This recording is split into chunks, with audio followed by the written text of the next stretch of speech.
첫 번째 키워드 열어주시면 군장교의 시신 훼손 살인입니다. 이 지난 주말에 북한간에서 훼손된 시신이 발견돼서 큰 충격을 줬습니다. 네. 이 사건 신고 하루 만에 유력한 용의자가 결국에는 경찰에 붙잡혔는데 이 신분이 또 놀라웠던 것이 중령 진급을 앞두고 있는 군 장교였다는 그렇습니다. 점인데요. 이 경찰서에 포착된 피의자 모습부터 한번 보고 오겠습니다.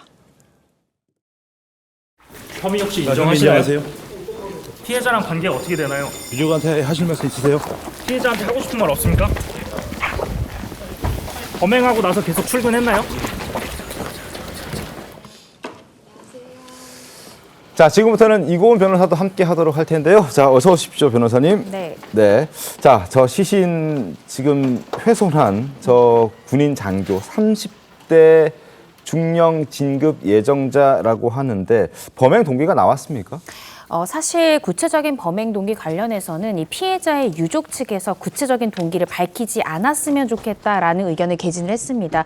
구체적인 범행 동기가 밝혀질 경우에는 사실 같은 사무실에서 일하기 때문에 피해자의 신상도 특정이 될 수 있고 또 피해자에 대한 2차 가해가 될 수 있다라는 우려 때문인데요.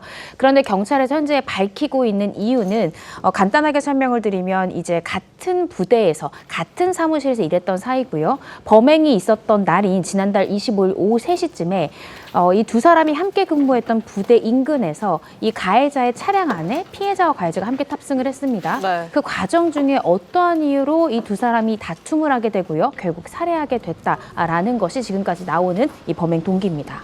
네, 이 시신 일부가 또 강물 위로 떠올랐다. 이런 신고가 접수된 지 하루 만에 경찰이 용의자를 붙잡은 상황인데 네. 그 설명 들어보겠습니다.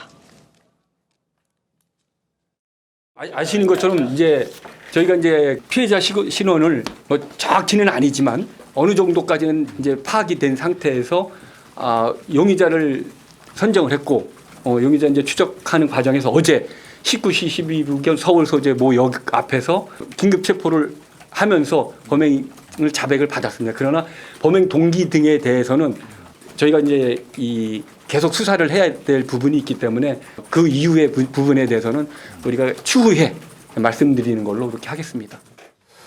자, 같이 근무를 했다고 하지만 그래도 군인이고 뭐 군무원이고 하는 일이 좀 달랐을 것 같은데 어떤 접점이 있었던 걸로 좀 전해주세요. 일단 전방부대에서는 군무원이 거의 없죠. 주로 후방부대, 행정부대에서 군무원이 있어요. 네. 그래서 중령 정도, 진급자 정도 되면은 같이 업무를 볼 수 있는 그런 상황도 있었을 것 같은데, 그럼 두 사람의 관계가 뭐 조금 다 추측만 하고 있지만 확실하게 드러난 건 없습니다. 그런데 네. 다만 나중에 이 피의자가 나중에 이 범행 사실을 위장을 하기 위해서 이렇게 그 부대에다가 나머지 그 휴가를 쓰겠다 이런 것도 보내고 네. 피해자 휴대폰으로 문자를 피해자의 보냈죠. 휴대폰으로 다 예. 보냈죠. 그리고 또 가족에게 또 문자를 보냈다고 해요. 네. 그 사고가 일어나고 나서 그 가족에게 문자를 보냈다면은 이 가족 관계를 어느 정도 좀 파악을 하고 있던 것 아닐까? 이 중령 진급 예정자가 네. 그런 상황을 보면은 평소에 좀 어떤 친밀한 관계는 맞았던 것 같아요.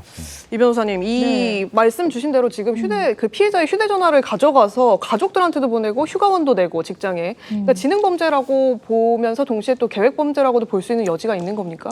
우발적 범행이라고 할지라도요. 본인이 검거되지 않도록 철저하게 치밀하게 준비했던 흔적들이 여기저기 나타나고 네. 있습니다. 아까 말씀 주신 대로 이 가해자는 피해자의 휴대폰으로요. 이 피해자가 군무원이고 임기제였습니다. 네. 그래서 계약 기간이 10월 말까지라 범행 시점이 10월 25일이었잖아요. 계약 만료일이 3, 4일 정도 앞둔 상황인데 갑자기 피해자가 출근하지 않을 경우에 이 검거가 될 이 범행이 드러날 가능성이 굉장히 높기 때문에 피해자의 휴대전화를 사용해서 남은 3, 4일을 연가 처리해달라라고 마치 피해자인 척 가장해서 문자 메시지를 보냈고요. 네. 또 가족들에게, 지인들에게도 마치 피해자가 보내는 것처럼 메시지를 보냈습니다.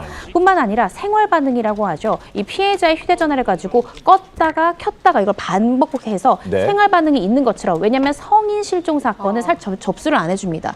생활 반응이 없는 경우에만 살해 사건으로 접수를 해주기 때문에 살해 사건을 접수를 막도록 아마 이런 생활 반응까지도 철저하게 계획을 해서 실행을 했던 것으로 보였습니다. 굉장히 치밀하게 준비했던 지금 과정들을 지금 얘기를 들어보니까 그런 느낌이 딱 드는데 네. 참 좀 이해가 잘 안 되는 부분들이 참 많습니다. 어찌됐든 이 사건에 대해서도 저희가 조금 더 뭐 범행 동기라든지 여러 가지들이 앞으로 더 수사를 통해서 속속 드러날 텐데 그런 부분들이 있으면 저희가 또 빠르게 전해드리도록 하겠습니다.